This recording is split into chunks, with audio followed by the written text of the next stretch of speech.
L'actrice Ashley Roman et la scénariste Elysa Clarke évoquent à notre micro la nouvelle série « Le Dernier Homme », d'après le comic book éponyme, à retrouver dès à présent sur Disney+.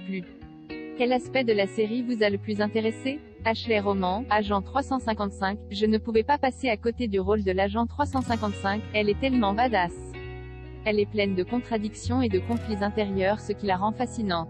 D'ailleurs, je crois que tous les personnages de cette série sont confrontés à des conflits intérieurs qui reflètent le système totalitaire dans lequel ils évoluent.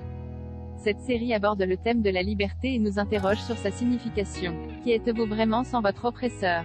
Et qui voulez-vous être dans ce nouveau monde en transition, en ébullition? C'est vraiment une série fascinante qui interroge sur la condition humaine et sur le futur de l'humanité. En quoi la série fait-elle écho à la société d'aujourd'hui? Elysa Clarke, créatrice de la série, à l'instar de la bande dessinée de Brian K. Vaughan et Piaguera, cette série aborde la thématique de l'identité personnelle. Nous voyons également dans la série comment un système totalitaire peut manipuler cette identité. C'est donc une réflexion sur l'influence des suprématistes blancs et sur le patriarcat, mais également sur les excès d'un monde capitaliste.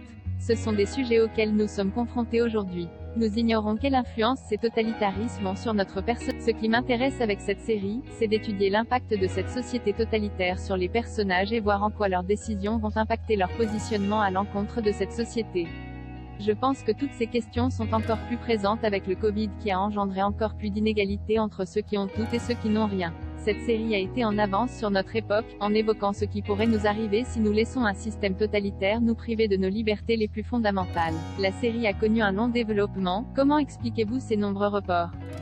Elysa Clarke, j'ai lu les comics pour la première fois en 2009 sur les conseils d'un ami qui est devenu depuis mon mari.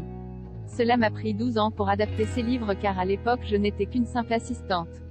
Mais cela m'a permis de gagner en maturité pour développer une œuvre plus réfléchie et mieux structurée. Pendant ces 12 années le monde a certes changé, mais de nombreuses choses sont restées les mêmes. L'aspect principal que j'ai voulu mettre en avant c'est la notion de diversité sous toutes ses formes. La série explore davantage ce thème que les bandes dessinées. Notre série représente vraiment toute la diversité des individus qui peuplent aujourd'hui le monde.